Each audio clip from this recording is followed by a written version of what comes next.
Même avec une toute petite chaîne, poster sur YouTube m'a appris beaucoup plus que tout ce que j'aurais pu imaginer. J'ai posté ma première vidéo il y a déjà 4 mois en essayant de me tenir à un rythme de 2 vidéos par semaine. Car si j'ai 410 abonnés au moment où je filme cette vidéo, je peux déjà dire que YouTube a eu un impact énorme dans ma vie. Mais pas forcément là où je pensais. Donc dans cette vidéo, on va explorer mes apprentissages clés en tant que total débutant sur YouTube. Mon but, c'est de vous inspirer à faire ce qui peut vous paraître difficile, car la récompense, elle est rarement là où on l'attend. Mais d'abord, comment est-ce qu'on en est arrivé là? Parce que clairement, rien ne me prédestinait à lancer une chaîne YouTube, loin de là. Mais c'est vrai qu'il y a déjà 12-13 ans, à mes débuts sur la plateforme, j'ai trouvé ça fascinant. Enfin, je trouvais ça super que n'importe qui puisse poster des vidéos depuis n'importe où, et que nous, on puisse les consommer depuis n'importe où.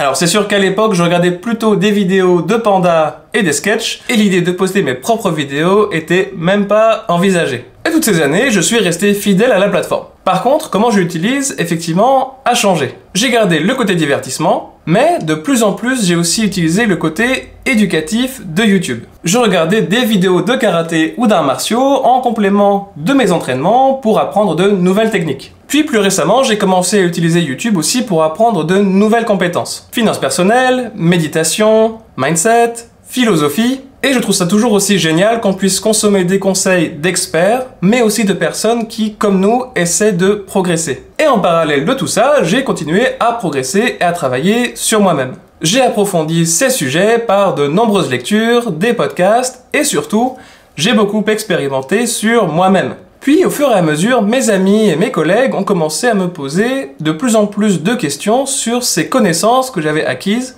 et sur mes expériences. Donc à un moment, j'ai dû me poser la question, est-ce que je continue comme ça? Ou alors, est-ce que je vais plus large jusqu'à poster des vidéos sur YouTube? Et comme je consommais déjà énormément de contenu sur YouTube, je me suis dit, à peu près il y a 1 an, c'est parti, je vais poster des vidéos sur une chaîne YouTube. Et c'est là que ça se complique. Parce que lancer une chaîne YouTube et essayer de la faire marcher, c'est pas rien. Donc je me disais, ok, mes premières vidéos de toute façon, personne va les regarder, parce que c'est ce que tout le monde dit, mais je gardais quand même un petit peu d'espoir que ça allait marcher. Et donc pour ça, je me suis préparé à fond. J'ai acheté du matériel, j'ai essayé de comprendre comment fonctionnait l'algorithme, comment écrire un bon script, et c'est là qu'est venu le moment de me filmer pour la première fois.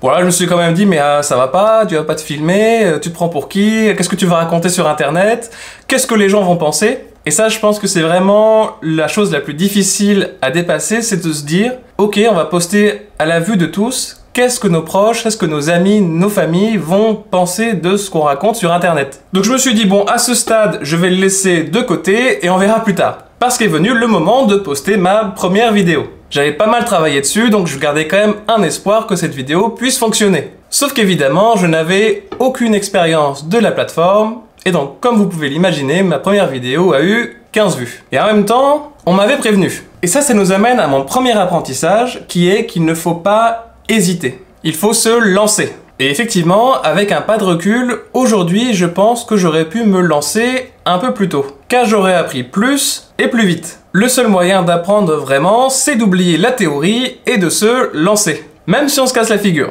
Mais c'est aussi pour ça que c'est hyper important de faire les choses, parce qu'on a envie de les faire, et non pas penser au regard des autres. Parce que les autres pensent souvent beaucoup moins à nous que ce qu'on croit. Et grâce à ça, j'ai aussi beaucoup gagné en confiance en moi. Et c'est vrai qu'aujourd'hui, je me pose beaucoup moins la question de ce que peuvent penser les autres. Mais s'il y a beaucoup d'obstacles pour lancer une chaîne, le plus dur, c'est de continuer. Et c'est très dur de garder une discipline à toute épreuve. Parce qu'avec un job full-time, 2 vidéos par semaine, c'est pas rien. Et c'est pour ça que assez vite, j'ai fait appel à quelqu'un pour m'aider au montage des vidéos. Et je me suis fixé 2 vidéos par semaine parce que c'est en faisant un peu plus de volume que j'allais pouvoir apprendre un peu plus vite. Mais ce que ça veut dire, c'est qu'il faut faire des sacrifices. Parce que même si j'ai toujours adoré écrire, faire des recherches sur des sujets qui me passionnent, ça veut quand même dire avoir moins de temps libre. Donc pas de samedi soir entre potes, mais plutôt le passer à écrire des scripts pour pouvoir enregistrer dès le lendemain.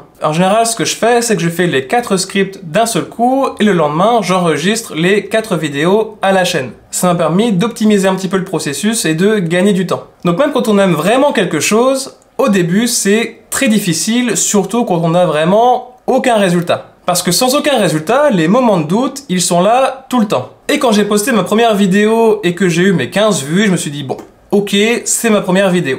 Et puis la deuxième. Et puis la troisième, c'était pareil aussi. Donc malgré toutes ces heures passées à faire des scripts, à enregistrer, à apprendre comment faire la meilleure vidéo possible, il n'y a zéro résultat. Et c'est là qu'il faut se poser la question, mais en fait, pourquoi est-ce que je fais tout ça? Il y a quelque temps, j'écoutais un podcast de Modern Wisdom avec Alex Hormozy, qui est un entrepreneur assez connu. Et à un moment, ils disent « L'énergie nécessaire pour commencer est bien plus importante que l'énergie nécessaire pour continuer. » Pourtant, au début de quelque chose, il n'y a quasiment aucune récompense. Et effectivement, pour moi, il y a deux apprentissages qui sont hyper importants ici. Le premier, c'est que quoi qu'on fasse, au début, on va être nul. Et contrairement à ce qu'on pense, c'est une bonne chose. Parce que c'est seulement en regardant nos erreurs, puis en faisant mieux, qu'on va vraiment apprendre. Donc, pour progresser sur YouTube, pas à pas, mais en fait, ça marche dans tous les domaines, c'est de prendre le processus, chaque étape, et d'essayer de faire mieux pour chacune de ces étapes. Écrire des scripts en rendant le storytelling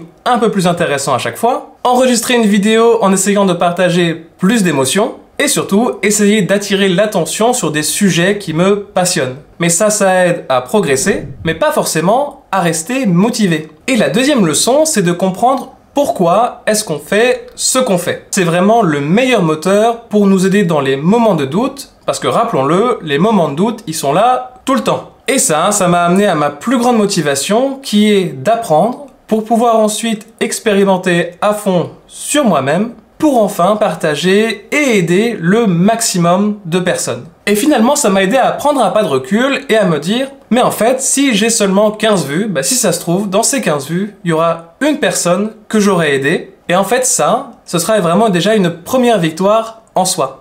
Et ça m'a aussi fait réaliser que pour apprendre, on n'a pas besoin d'avoir des centaines de milliers d'abonnés, mais qu'en fait, déjà avec 500 abonnés, en fait, on peut déjà apprendre beaucoup plus sur soi et aussi sur toutes les compétences qui vont avec que tout ce que j'aurais pu imaginer. Ah oui, et d'ailleurs, quand même, n'oubliez pas de vous abonner à la chaîne. Et tout ça seulement en quelques mois. Ce qui est quand même vraiment incroyable en termes de croissance et d'apprentissage. Mais maintenant, imaginez cette vidéo et toutes les précédentes, si je les avais pas postées, si j'avais pas lancé ma chaîne YouTube, tous ces apprentissages n'existeraient pas. Ils seraient uniquement théoriques et je les aurais jamais expérimentés par moi-même, ce qui est en fait le seul moyen de vraiment apprendre. Donc mon message, c'est que si vous voulez faire quelque chose qui vous paraît difficile, allez-y. Faites-le, n'hésitez pas, foncez. Et si vous êtes nul au début, c'est parfait. Parce que quand vous regarderez en arrière, vous pourrez voir à quel point vous avez progressé. Et même avec mes quelques vidéos et mes quelques progrès, je suis hyper heureux de voir finalement ce que j'ai pu accomplir pendant cette période. Mais ce n'est que le début de l'aventure, donc n'oubliez pas de vous abonner pour monter à bord du train. Et j'ajouterai ici une de mes citations préférées de Sénèque. Ce n'est pas parce que les choses sont difficiles